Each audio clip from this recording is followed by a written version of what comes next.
Victorieux 2-1 à Dijon. Le week-end dernier, les Verts ont bien entamé leur championnat. Si le résultat est très satisfaisant, Ghislain Printemps aimerait un peu plus de maîtrise dans le contenu et ne pas avoir à s'en remettre aux exploits de Stéphane Ruffier. Dans leur chaudron, les Stéphanois reçoivent les Brestois qui eux aussi ont été intéressants puis inconsistants face à Toulouse, mais ont été punis en concédant le nul à la dernière minute. Là, la punition en début de rencontre était tout proche pour les Brestois avec ce coup franc déposé par Riyad Boudbouz. Et la tête de Debuchy fuit le cadre de Gauthier Larsonneur. Passé ces minutes d'atermoiement, Brest va ensuite prendre confiance avec cette frappe de Grand Cyr. L'horizontale de Ruffier est décisive puisque c'est le gardien stéphanois qui dévie ce ballon sur son montant. Nous sommes dans les derniers instants de la première période. Ensuite, Gaëtan Charbonnier a trouvé Perrin sur la ligne. Brest toujours aux avant-postes qui va être cette fois-ci récompensé avec ce ballon de Mathias Autrette pour Julien Faussurier. Ça fait 1-0 à la 45e minute pour les Brestois.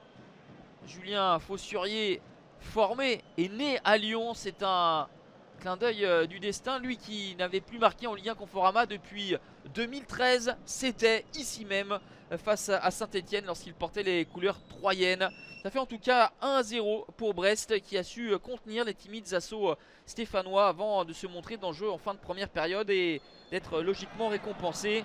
Brest ne s'est jamais imposé à Geoffroy Guichard et veut tenir ce coup jusqu'au bout. Cette belle opération qui se profile, Mathias Autrette qui met à contribution Stéphane Ruffier, obligé de claquer ce ballon.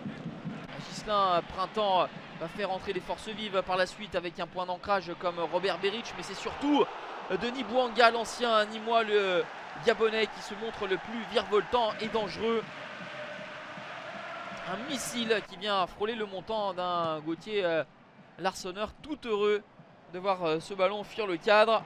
Les situations stéphanoises se multiplient avec cette frappe pied gauche de Traoko, le latéral gauche péruvien. Comme la semaine passée face à Toulouse, Brest recule dangereusement. Arnaud Nordin lui aussi a fait son apparition. Le centre de Nordin et Romain Perrault qui tente un contrôle dans une zone ultra dangereuse. Le contrôle est justement raté et Denis Bouanga à l'envie à la hargne frappe une première fois, obtient un contre favorable et vient propulser en force ce ballon dans la cage de Gauthier Larsonneur. Ça fait un but partout à la 83e minute. Premier but de l'ancien Nîmois sous ses nouvelles couleurs avec la petite pirouette qui va bien comme un certain Gabonais ayant porté aussi le maillot vert. Un partout, score final. Comme il y a une semaine, Brest menait avant de se faire rejoindre en fin de match. Saint-Etienne n'a pas rendu une copie parfaite, mais a eu le mérite de toujours pousser pour ne pas être défait dans son chaudron.